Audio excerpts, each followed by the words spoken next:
नमस्कार दोस्तों। सितंबर 2019 ह्यूस्टन का स्टेडियम 50,000 लोग चीयर कर रहे हैं। डोनाल्ड ट्रंप स्टेज पर खड़े होकर पीएम मोदी को माय ट्रू फ्रेंड बुलाते हैं। नाउ अगस्त 2025 वही ट्रंप इंडिया पर 50% टैरिफ थोप देते हैं। यूएस की हिस्ट्री का सबसे बड़ा ट्रेड स्ट्राइक किसी भी मेजर एलाई के लिए है। सवाल ये है कि ये मामला हाउडी मोदी से ट्रेड वॉर तक कैसे पहुंच गया।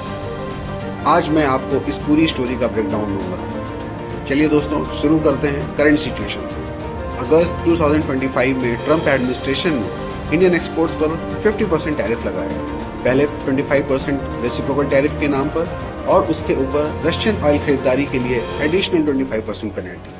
टोटल 50% टैरिफ जो कि 27 अगस्त से लागू हो जाएंगे। इसका मतलब ये हुआ कि इंडिया को वही ट्रीटमेंट मिल रहा है जो सीरिया और म्यांमार जैसी कंट्रीज को मिलता है। और साथ ही साथ ट्रंप ने पाकिस्तान को लोअर टैरिफ दे रखे हैं और चाइना को 90 डेज का मॉरेटोरियम भी दिया। आइए दोस्तों, अब समझते हैं कि ऐसा हो क्यों रहा है। काफी लेयर्ड स्टोरी है। ट्रंप क्लेम करते हैं कि यूएसए ने पहलगाम अटैक में इंडिया पाकिस्तान सीज फायर करवाया, लेकिन इंडिया ने उसे आउटराइटली रिजेक्ट कर दिया। हमारे फॉरेन मिनिस्टर जयशंकर जी ने पार्लियामेंट में बोला कि there was no US contact during ceasefire, it was purely bilateral talks.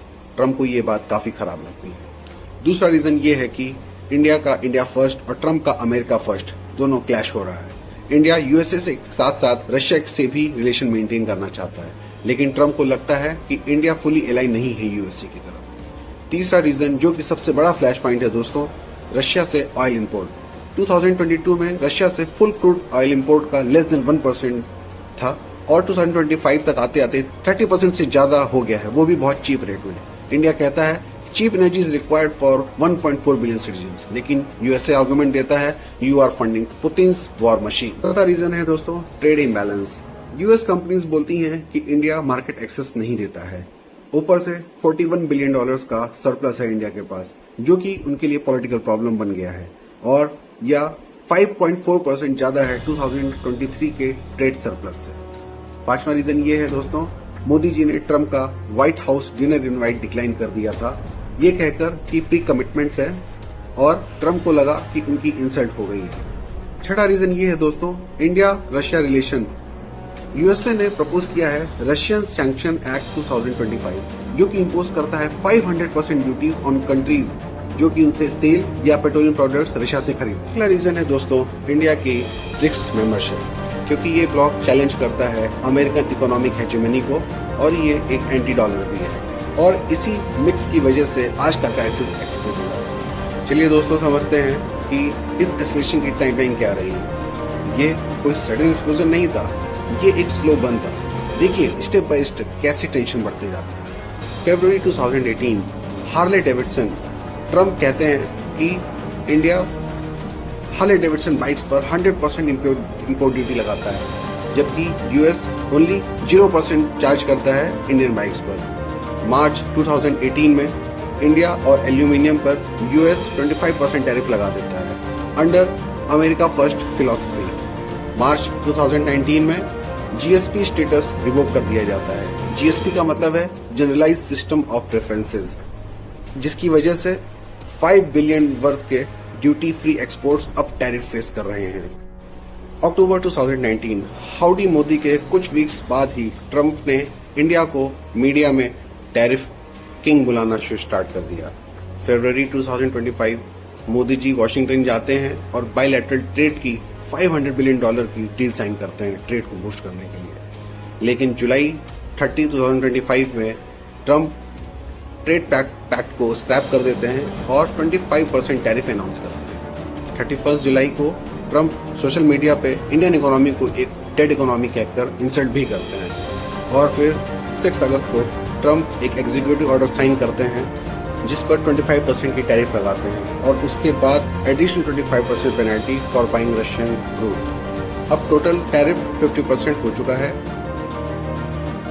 और ये यूएस की हिस्ट्री का सबसे बड़ा टैरिफ है किसी भी एलआई के ऊपर। अब आइए देखते हैं कि इसका क्या असर पड़ सकता है दोस्तों। इसका असर बहुत ही इमीडिएट और बहुत ही मैसिव होगा।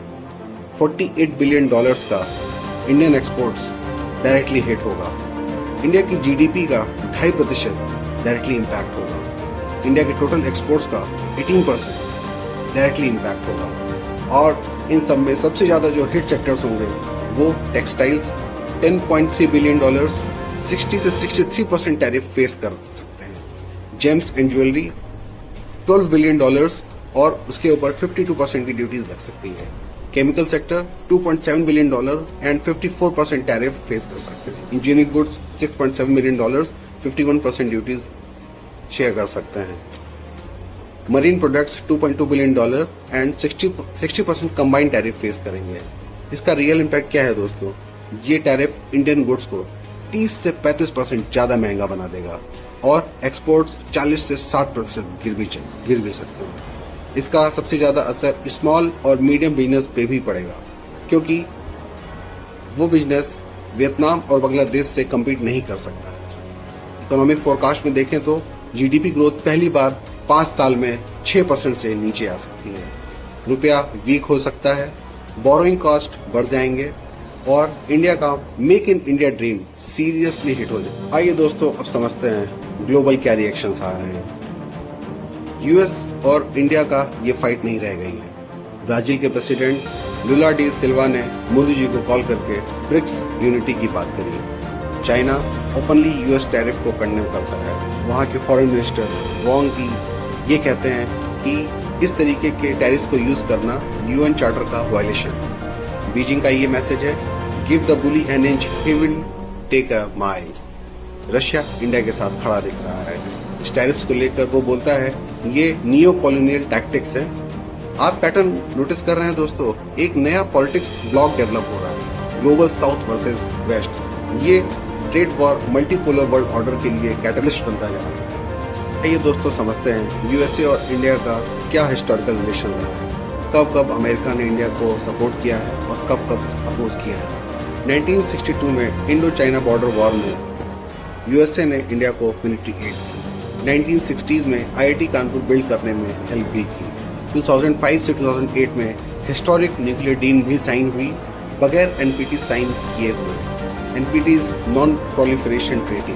2008 में न्यूक्लियर ट्रेड करने के लिए एनएसजी वेवर भी दिया। 2015-16 में मेजर डिफेंस पार्टनर का एक स्टेटस भी दिया और 2023 में $825 मिलियन का सेमीकंडक्टर इन्वेस्टमेंट इंडिया ने किया। आइए दोस्तों अब देखते हैं कि अमेरिका ने कब कब अपोज किया। 1971 में बांग्लादेश वॉर में पाकिस्तान को सपोर्ट किया। 1974 से लेके 1990s तक पोखरण 1 के बाद न्यूक्लियर सैंक्शंस लगाए इंडिया के ऊपर। 1998 में पोखरण 2 के बाद और सैंक्शंस लगाए। 1984 में भोपाल डिजास्टर के बाद यूनियन कार्बाइड सीईओ को एक्स्ट्राडाइट करने में रिफ्यूज कर दिया। 2019 से 2025 तक ट्रंप के ट्रेड टैरिफ एस्केलेट ही करते रहे। रिलेशन हमेशा ट्रांजैक्शनल रही है, स्ट्रेटेजिक व्हेन कन्वीनियंट, एडवर्सरियल जब इंटरेस्ट क्लैश। आइए दोस्तों देखते हैं कि इस ट्रेड वॉर का क्या सोल्यूशन है और इसका क्या वे फॉरवर्ड हो सकता है। सबसे पहले मोदी और ट्रंप डायरेक्ट एक हाई लेवल डायलॉग स्टार्ट करें और साथ ही साथ 2+2 मिनिस्ट्रियल टॉक्स वापस शुरू हो। ट्रेड डाइवर्सिफिकेशन के लिए यूरोपियन यूनियन और यूनाइटेड किंगडम के साथ एफटीए जल्दी से जल्दी साइन हो। इंपोर्ट टैरिफ्स सेलेक्ट सेक्टर्स में रेशनलाइज करने की बहुत ज्यादा जरूरत है ताकि वर्ल्ड को एक गुडविल सिग्नल मिल सके और एनर्जी इंपोर्ट्स को डाइवर्सिफाई करने की बहुत ज्यादा जरूरत है ताकि रशिया पे ओवर डिपेंडेंसी ना बनी रहे। साथ ही साथ एक लॉन्ग टर्म ऑप्शन ये भी है कि WTO के थ्रू चैलेंज किया जाए। आइए दोस्तों अब इस पे ये समझते हैं कि आज की डेट में ये क्या चैलेंजेस हैं, क्या ये दोनों नेशन इस क्राइसिस को ओवरकम कर सकते हैं। यहाँ पर विजडम, पेशेंस और म्यूचुअल रिस्पेक्ट के साथ साथ इस क्राइसिस को एक टर्निंग पॉइंट के तरीके से भी समझा जा सकता है और ये दोनों साइड की लीडरशिप बहुत अच्छी तरीके से कर सकती है। ये डायरेक्ट कन्फ्रंटेशन ना करके आपस में म्यूचुअल एग्रीमेंट से आगे बढ़ा सकते हैं। आप क्या सोचते हैं? क्या मोदी और ट्रंप इस ट्रेड वॉर से वे आउट निकाल सकते हैं? आप अपने थॉट्स कमेंट में ड्रॉप करिए और अगर ये ब्रेकडाउन आपको क्राइसिस समझने में हेल्प किया हो तो लाइक बटन स्मैश करिए और सब्सक्राइब करिए।